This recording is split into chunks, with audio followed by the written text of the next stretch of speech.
tal? Muy buenas tardes, tengan todos ustedes donde quiera que se encuentren. Miren, les voy a comentar una historia peculiar que me acaba de llamar la atención y desde que yo tuve noticia de ello me llamó poderosamente la atención por la forma en que se dio, ¿no? O que se dieron las cosas, ¿no? Y esto lo comento a raíz de una nota que acabo de leer,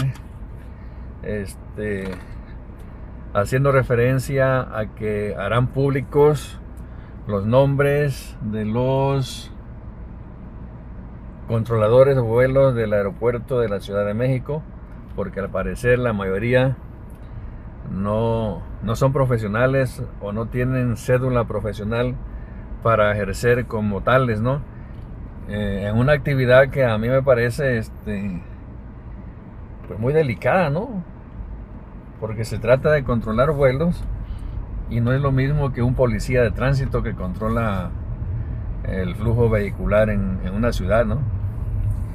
Pues bien, yo les quiero decir que la persona que se quejó de esto y que exige los nombres de los controladores de vuelo del aeropuerto de la Ciudad de México tiene razón. ¿Por qué?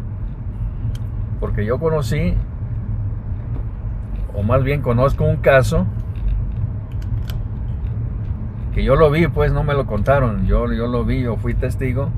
Un caso en el que un barrendero, óigase bien, alguien que hace la limpieza en oficinas, de gobierno, en negocios privados, etcétera, etcétera, llegó a ser, siendo barrendero, llegó a ser contralor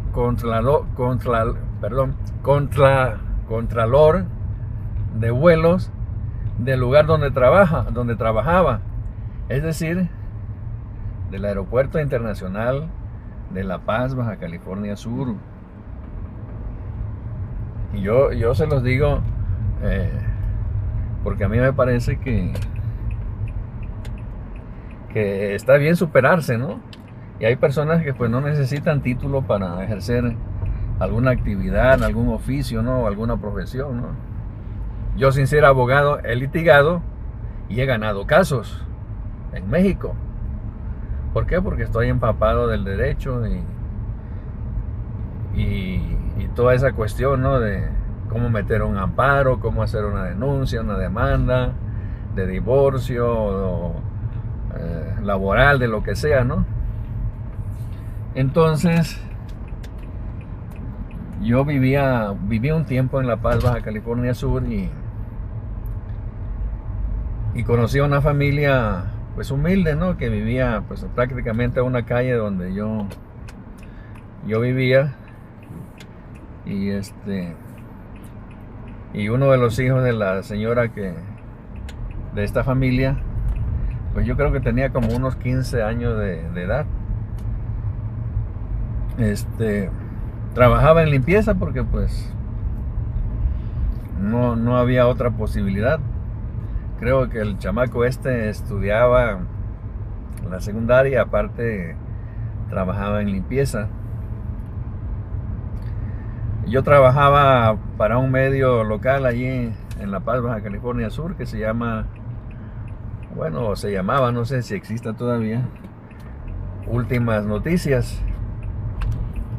Y ya un día vi que el que estaba haciendo la limpieza allí de las oficinas, de barriendo, trapeando, era mi vecino. O sea, no recuerdo su nombre, pero yo lo conocía muy bien porque conocía a su familia, a sus hermanas, hermanos, y los visitaba de manera frecuente, ¿no? Pues no me costaba nada hacerlo. Y un día, pues vi que el chamaco vamos a llamarlo chamaco porque tendría unos 15 años de edad, le pidió permiso al dueño del periódico, Arturo Sotelo, que si le daba chance de hacer o escribir la nota deportiva como reportero de deportes, ¿no? Y a mí se me hizo algo extraño porque pues no es fácil hacer una nota de deporte, ¿no? Hay que echarle mucho a crema a los tacos, ¿no? Y sin embargo este chamaco, que al principio lo hizo ahora sí por hobby, por diversión, y porque pues creo que podía hacerlo porque las notas estaban muy bien redactadas, hacía muy buenas crónicas deportivas e incluso hasta crítica, ¿no? Y a mí me sorprendía, ¿no? Porque estaba chamaco, digo, bueno, y sabe redactar bien, o sea, sin que nadie le enseñara, ¿no? Simplemente leyendo el periódico, ¿no? Y me imagino que viendo la sección de deportes, ¿no? En la televisión, ¿no? Y al rato, pues, hacía también su trabajo, que las notas eran limpias, muy profesionales. Y le pidió ya trabajo pues, al director del periódico como reportero de deportes, y se lo dieron porque pues no había nadie quien escribiera deporte, ¿no? Y ahí estuvo trabajando un tiempo, pero ya después renunció porque pues los Sotelo, dueños del periódico, tenían fama de ser codos, entonces no le pagaban lo suficiente y el chamaco renunció, ¿no? A su oficio de reportero de deportes. Y se integró a trabajar a limpieza otra vez. Yo lo vi varias veces en el aeropuerto de La Paz, haciendo la limpieza de las oficinas, ¿no? Y de la torre de control. Y así pasó el tiempo, pues yo creo que sería, pues no mucho tiempo, un año tal vez. Y ya pues me lo encontré vistiendo de manera distinta, ¿no? No traía el uniforme azul característico de los empleados de limpieza, sino pues vestido de otra manera, ¿no? Formal. Y me lo topé y me dijo le digo, pues, ¿qué haces? ¿A dónde vas? Dice, no, pues voy a trabajar. Le digo, pero ya no estás en limpieza, ya no estás en el aeropuerto, le dije. Dice, sí, dice, nada más que ahora ya no estoy en limpieza, me dijo. Ahora controlo vuelos, soy contralor. ¿Qué? Le dije, contralor de vuelos, sí. ¿Y eso? Le dije, ¿cómo aprendiste? Dice, no, pues cada vez que yo subía a la torre de control a hacer la limpieza, yo me fijaba, me quedaba un rato ahí, observando cómo controlaban los vuelos, la llegada o la salida de los vuelos, y aprendí, dice, aprendí rápido. Y ya después hablé con el personal o el gerente de recursos humanos de la torre de control o del aeropuerto para que me diera trabajo como controlador. Y como me conocían y yo ya tenía práctica, porque ellos me daban la oportunidad de practicar también ahí mismo, pues no tuvieron inconveniente y me dieron el trabajo de controlador, dice, y gano bien, fue lo que me dijo. Y yo sorprendido, ¿no? Digo, ¿a poco sí? Sí. Entonces, esta es la historia de cómo un barrendero llegó a ser me trabo la lengua, contralor de vuelos en el Aeropuerto Internacional de La Paz, Baja California Sur. Increíble. O sea, este camarada del que estoy hablándoles no hizo ningún curso. O sea, él aprendió viendo nada más. No tenía cédula profesional. Y así le dieron la oportunidad, simplemente por sus habilidades, de trabajar como contralor de vuelos. Perdón, me traba la lengua. Y bueno, nunca había tenido yo la oportunidad de hacer este comentario hasta el día de hoy, porque no se había ofrecido, pero pues yo pensé en aquel tiempo, digo, bueno, ahora sucede que cualquier hijo de vecino puede trabajar en el aeropuerto internacional. Yo creía que un contralor de vuelos tenía conocimientos de aeronáutica, o sea que podría ser un piloto o que trabajó de piloto y después terminó controlando el tráfico aéreo, ¿no? Pero sucede que no es así. O sea, es algo de no creerse, ¿no? Bueno, yo me sentía por un lado orgulloso de este chamaco porque siendo una persona humilde, sin estudios profesionales, porque si a lo más, yo creo que estaba estudiando en la secundaria mientras trabajaba. De ahí no sé más de él. Y siendo un barrendero terminó pues controlando el tráfico aéreo, ¿no? No sé si todavía siga trabajando ahí, pero me imagino que sí, porque pues hacía muy bien su trabajo, y incluso como periodista, sin haber recibido un solo curso de periodista, ¿no? Pero yo creo que las ganas de superarse, el hambre de superación lo llevó a donde finalmente llegó, ¿no? O sea, ganando un buen sueldo. Y no ganan tan mal los controladores de vuelo. La nota que acabo de leer ahorita, donde piden investigar la calidad profesional de los controladores de vuelo en México, ahí venía un sueldo mensual de como de 67,000 pesos. O sea, no son malos y muy buenos para una persona que ni siquiera tiene estudios universitarios, o siquiera del área que domina de manera profesional, como es este camarada, ¿no? Que yo conocí y que proviene de una familia humilde, ¿no? Entonces mi reconocimiento y el comentario sobre esta situación. Ya si el gobierno pone otro tipo de medidas para controlar ahora sí que sean profesionales realmente los que se dedican a este oficio, pues ya es otra cosa. Pero es como la abogacía, otras actividades, ¿no? Muchas personas sin título ejercen muy bien, por ejemplo, como médicos, como enfermeros. Yo conocí a una persona en la montaña de Guerrero que curaba enfermos como si fuera médico. ¿Y cómo aprendió? Pues nada más viendo cómo trabajaba un médico en cuyo despacho él trabajaba como ayudante, ¿no? Y este señor aprendió incluso a operar, ¿no? A hacer operaciones, y sin tener un solo título o un solo curso de medicina. Conozco enfermeras también que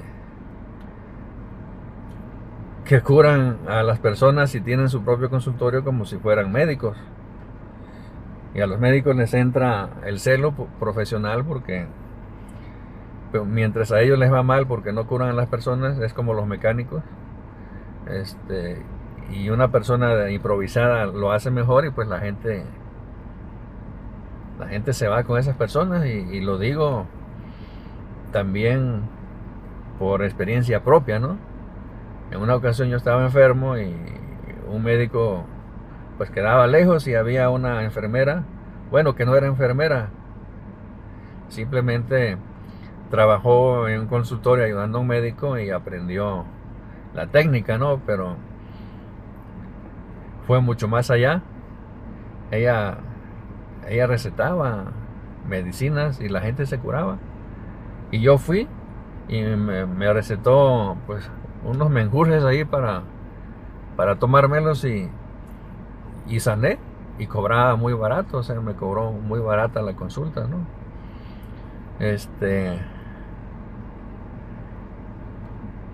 Yo sin ser abogado, quise ser abogado en algún tiempo, pero no se me dio la oportunidad de estudiarlo. Estudié otra cosa, y sin embargo yo litigaba. O sea, litigaba en mis propios asuntos. Entonces le fui encontrando la técnica, y se me dio. Y como conocía yo a la mayoría de los jueces de los ministerios públicos, pues me facilitaban el hecho de que yo llevara casos, pues ahora sí, sin ostentarme como abogado. A lo más a veces hablaba con algún amigo abogado que tenía algún despacho por ahí, y le decía, oye, puedo usar tu número de cédula profesional para meter una denuncia, una demanda para este caso, ya sea laboral, penal o de otro tipo, ¿no? Y ellos me decían, sí, no hay problema. Así que ellos me firmaban las demandas, o a veces yo lo hacía por cuenta propia, porque A veces no es necesario ser abogado para llevar tu propia defensa o defender un cierto caso. Por ejemplo, según el conocimiento que yo tuve, por ejemplo, para efectos de asuntos mercantiles no necesitas ser abogado. Simplemente tener el conocimiento de, la, de las leyes mercantiles, aduaneras del país y hacer, ¿no?, una controversia administrativa, ese tipo, y yo lo podía hacer, ¿no? Hasta hace poco yo gané una demanda laboral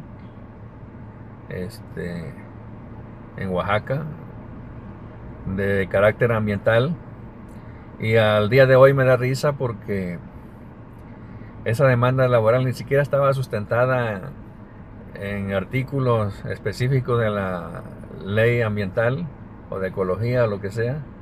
Simplemente yo narré la historia de lo que estaba sucediendo, y a través de un despacho jurídico de un abogado que me ayudó a llevar la demanda a los jueces. Incluso la demanda estaba hasta mal escrita, o sea, tenía errores de dedo. Yo creyendo que el abogado la iba a revisar y que la iba a sustentar conforme a derecho. Pues no lo hizo el abogado. Simplemente me dijo que le parecía muy bien, y con esa misma metió al amparo a 2 juzgados de la Ciudad de México. Y a los 6 meses la resolución fue favorable. Y yo me sentí orgulloso por el hecho siguiente de que ni siquiera, esto sucedió en Puerto Escondido, Oaxaca, ni siquiera los habitantes de Puerto Escondido, Oaxaca, pudieron presionar a la autoridad para que desaparecieran el basurero al aire libre que estaba contaminando y provocando enfermedades respiratorias de otro tipo.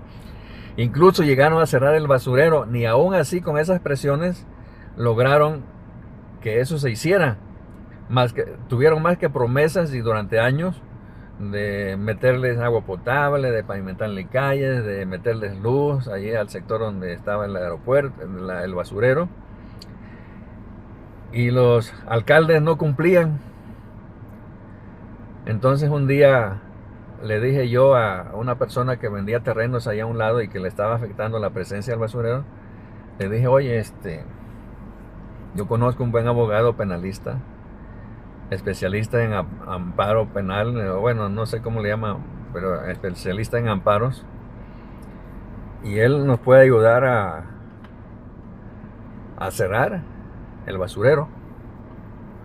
Y me dijo: sí. Digo: sí, yo lo hago, yo mismo voy a hacer la demanda y se la voy a mandar para que él la sustente y la meta con el juez.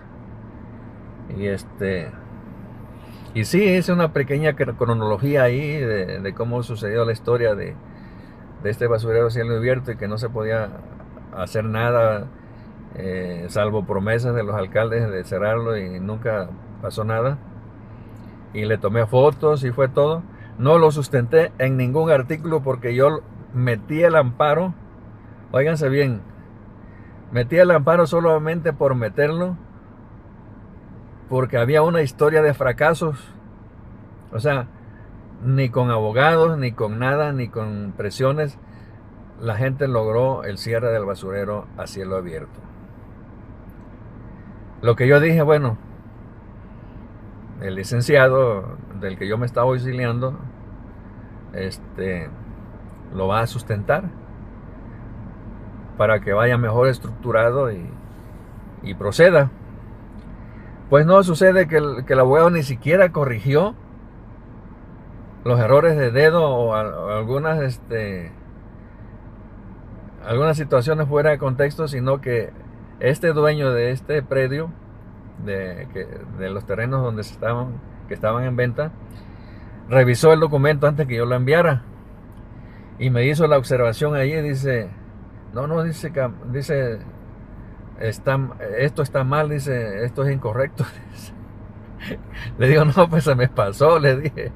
Ponía fechas que no eran, por ejemplo, o que no correspondían, pero eran, yo creo que error de dedo, o sea, no me fijé. ¿Por qué? Porque yo hice el documento que no pasó de 2 cuartillas al ahí se va. Bueno, no tanto al ahí se va, sino simplemente exponiendo la cronología, la historia, lo que estaba sucediendo y lo que quería la gente, para, o sea, que se cerrara. Y yo creía que el abogado iba a hacer su trabajo, y sucede que ya estaba a punto de llevar el documento a los juzgados cuando yo le dije, ¿sabes qué? Voy a hacer unas correcciones, están mal fechas y algunas cuestiones de contexto, le dije. Ah, sí, cómo no, corrígelo y me mandas de nuevo el texto por correo electrónico.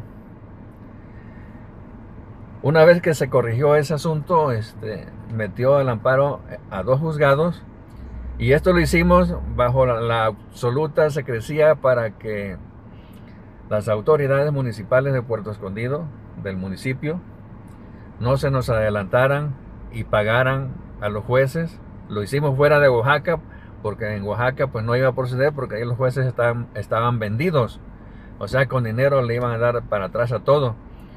Y el DF, el Distrito Federal, pues no tenían ningún interés, ni conocían a las autoridades municipales, y sin decirle nada a nadie, metimos el amparo, y a los 6 meses salió la resolución a nuestro favor, y mandaron pues la gente de la autoridad correspondiente para cerrar el basurero, y hasta el día de hoy ese basurero permanece cerrado. Y abrieron otro ya con mucho más profesional, o sea, de calidad, reciclando la basura, pero ya no tirándola a cielo abierto, ¿no? Entonces, esto lo digo yo por experiencia. Y fue mi último caso. Ya no volví yo a tomar asuntos de carácter legal, por el hecho de que me llegó un caso que lo íbamos a ganar. Era un despojo de tierras, pero el despojador era un narco, y traía ahí como 10, 15 guaruras armados hasta los dientes, amedrentando a la gente. Y la información que yo tuve es que no tomara ese asunto, porque iban a tomar represalias, y esta gente iba a llevar a cabo una masacre de ejidatarios, creo. Los terrenos eran ejidales cerca del mar. Se los despojaron por la fuerza, o sea,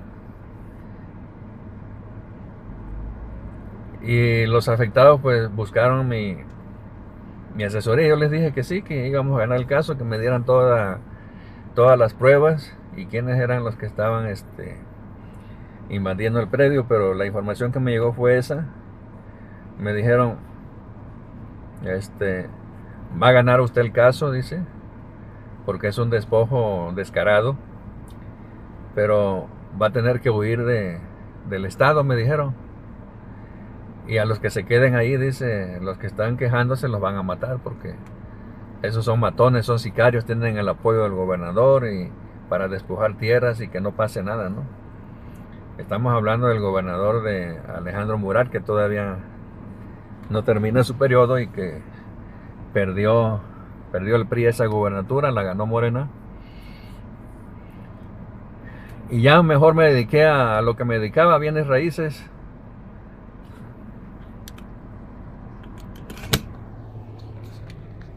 Dejé la litigancia por mi propia seguridad y por ser pues un abogado empírico honesto, que siempre me gustó ejercer justicia desde muy joven, a la edad de 20 años, representando casos de manera personal ante los juzgados, Ministerio Público, ante autoridades, y la mayoría los gané.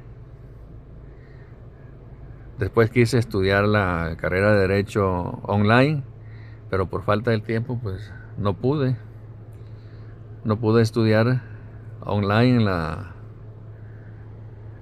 en México. Y con esto concluyo de que pues a veces no necesitas un título para hacer determinados trabajos, y aquellos que tienen títulos pues más bien deben terminar como barrenderos, y no al revés, ¿no? Que los barrenderos terminen ejerciendo un trabajo profesional mucho mejor que los que estudiaron. Hasta la próxima.